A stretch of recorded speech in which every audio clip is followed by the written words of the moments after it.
Meantime, residents are being urged to help reduce these growing figures as more relaxation measures are now in effect. The new COVID-19 orders were announced by the competent authority, Prime Minister the Most Honorable Dr. Hubert Minnis, in the House of Assembly on Wednesday. Here's Altavis Munnings.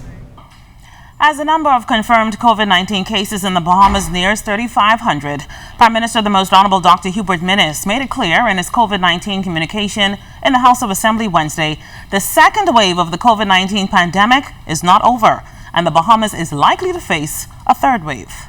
We cannot aim for zero. It's not going to happen. It's not going to happen. Just like the flu is with us, that will be with us. So we must manage it.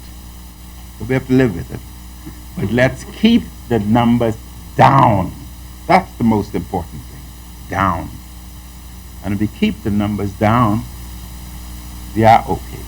And the Bahamas will be recognized as a COVID-free destination.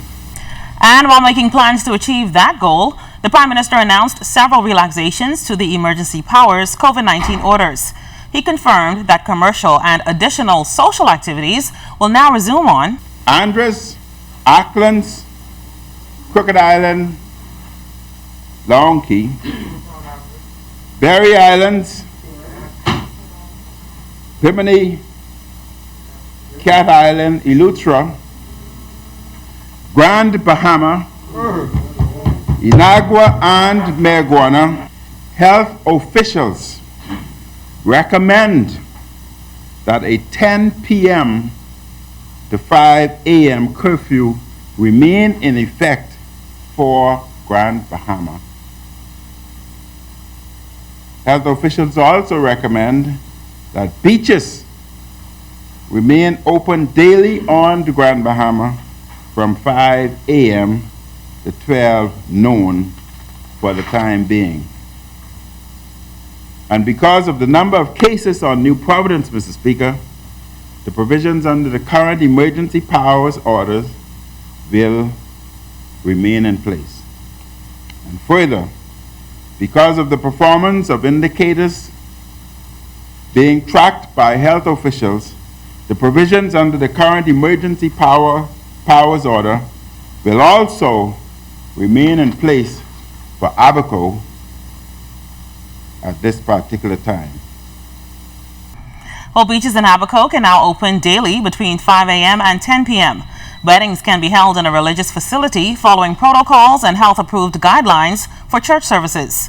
Wedding receptions can be held indoors and outdoors on all islands except Abaco and Grand Bahama, where only outdoor wedding receptions are allowed. Funerals on all islands can be held in a religious facility following those protocols and health-approved guidelines.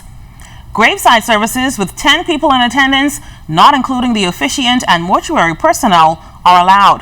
Without the emergency powers orders, the virus would run wild in our communities, killing a large number of people in record time.